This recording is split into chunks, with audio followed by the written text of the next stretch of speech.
In order to find your Wi-Fi password on an Android phone, first of all, you have to unlock your settings. Now we gotta find our connections tab, open it up. In this section, we have to find our Wi-Fi section and locate a network which you are currently connected to. After that, let's press the gear icon near it, like right here, and we can press our QR code.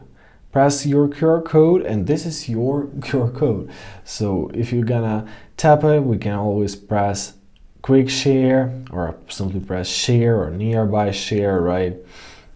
This allows everyone who has it to enter and to connect to your network, basically, which is really nice.